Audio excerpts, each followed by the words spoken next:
Class, may joke ako. Anong hayop ang hindi marunong magtago? Ano po, ma'am? Eh di, elepante, kasi di ba malaki siya? Corny ni ma'am. Trubes. Nakakatawa ka talaga, ma'am. Oh, +1 si Samantha, kasi siya lang yung tumawa. Thank you, ma'am. Lo, pwede pala yun? Ma'am, eto po, para sa inyo po to. Hala, ang ganda naman nito. Balita ko po kasi, ma'am, mahilig kayo sa halaman. Thank you, Samantha. Baka naman, ma'am, plus points sa quiz natin kanina. Sure, +5 ka na sa akin. Ikaw pa ba? Hala siya, pasip-sip to kay ma'am, oh. Okay, class dismiss. Pwede na kayo umuwi. Ma'am, ako na po magdadala ng mga gamit nyo para di po kayo mahirapan. Hatid ko na po kayo, ma'am. Aba naman, buti pa si Samantha, matulungin. Ginagawa niya lang naman yun para magka-plus points siya.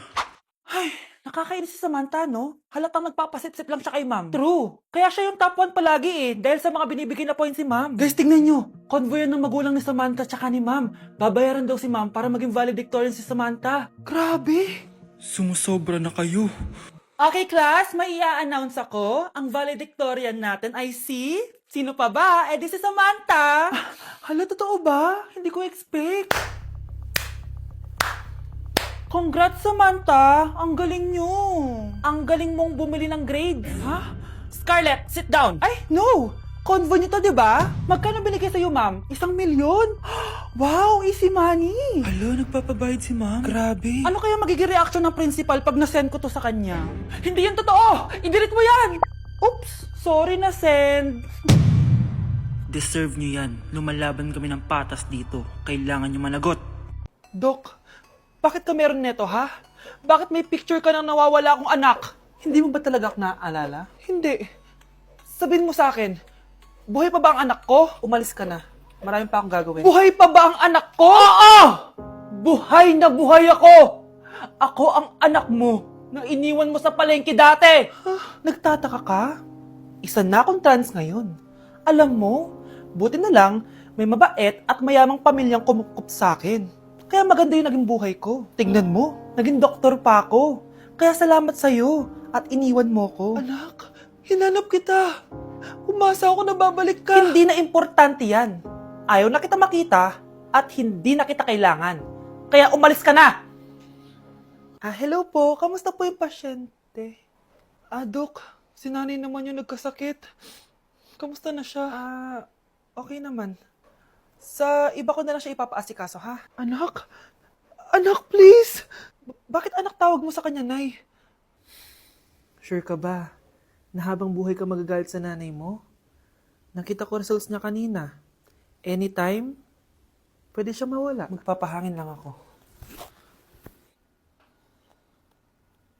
Nasaan na sila? Hello, nurse? Nasaan yung pasyente dito sa room 214? Anak? Ako ba hanap mo? Nay, akala ko may masamang nangyari na sa'yo. Anak, hindi na kita iiwan. Good news! False alarm lang pala yung nakita namin result sa nanay mo. Ibig sabihin, magiging okay siya. Salamat naman. Nay, ayoko na mawala ka sa akin, ha? Yay! May ate na ako!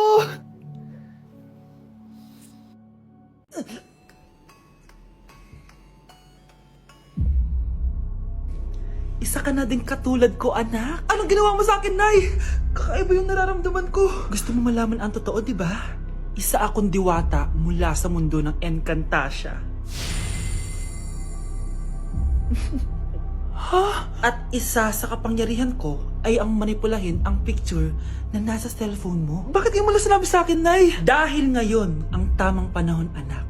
At nasa katawan mo na ang kapangyarihan na para sa'yo. Pero paano ko malalaman kung ano yung kapangyarihan ko? Ikaw ang tutuklas niyan, anak. Ano kaya magiging kapangyarihan ko? Baka nagiging invisible ako.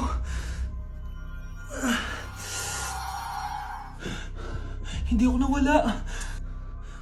Baka kaya ko magpalutang ng gamit.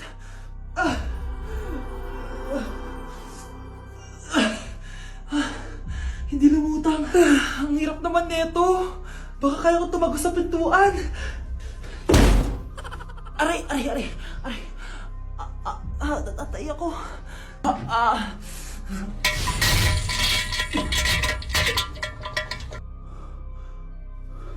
Ano yun?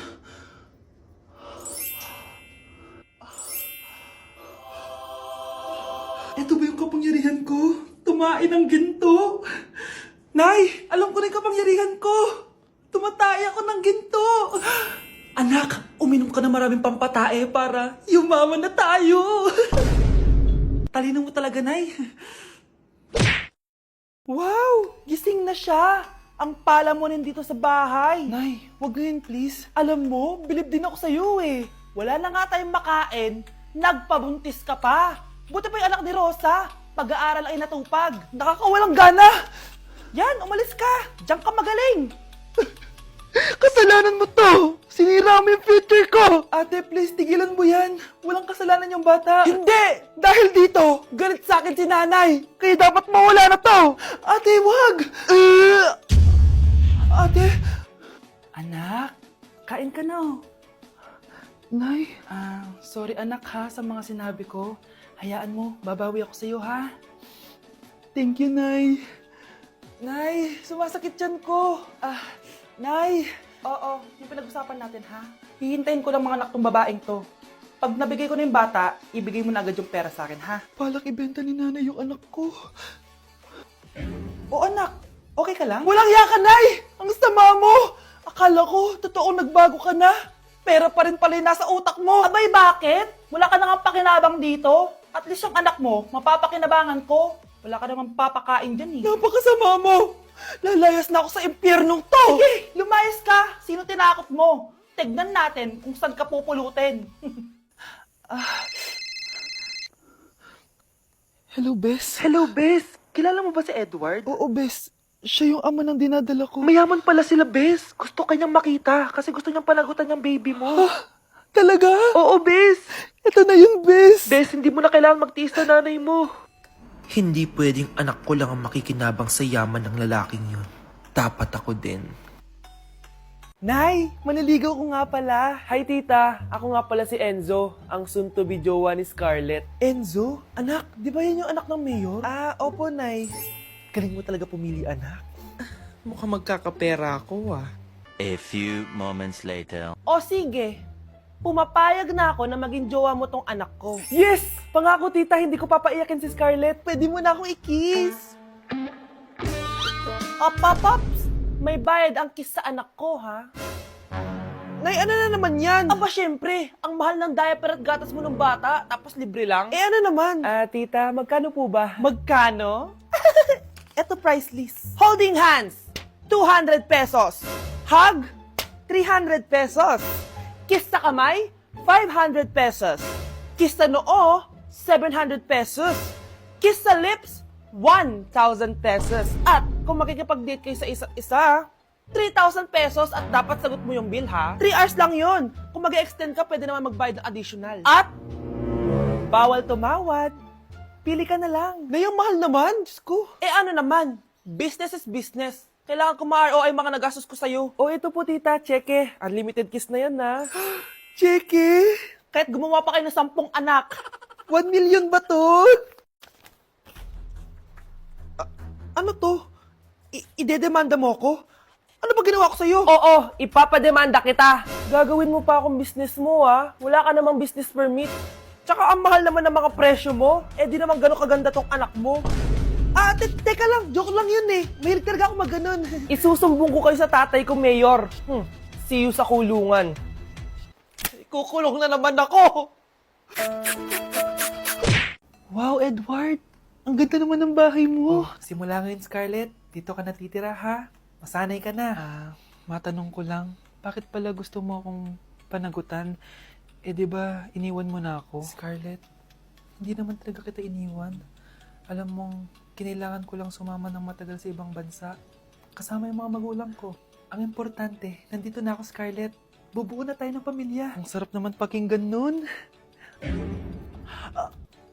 Oh, Scarlett, bakit? Ang sakit ng tiyan ko. Ha? Teka lang, tatawag ako ng nurse, ha? Diyan ka lang. Edward. Buti na lang dumating ka, tita. Ako, Edward, salamat sa pera, ha? Makakasiguro kang kay Scarlett Lato mapupunta. Bakit nandito yung babaeng yan, ha? Paalisin niyo yan! Ha? Ano nangyayari? Scarlett? Anak, di mo ba kilala? Nanay mo ko. Hayaan mo, baka dala lang ng pagbubuntis niya. Tawag lang po ako ng nurse, ha? Scarlett, dyan ka lang, ha? Edward, wag mo akong iwan, please! Huwag mo kayo dito sa babaeng to! Akala mo ba makakatakas ka sa akin? Binigyan ako ng malaking pera ni Edward, oh. Nakuha ko ng gusto ko. Ngayon, pwede ka na mawala.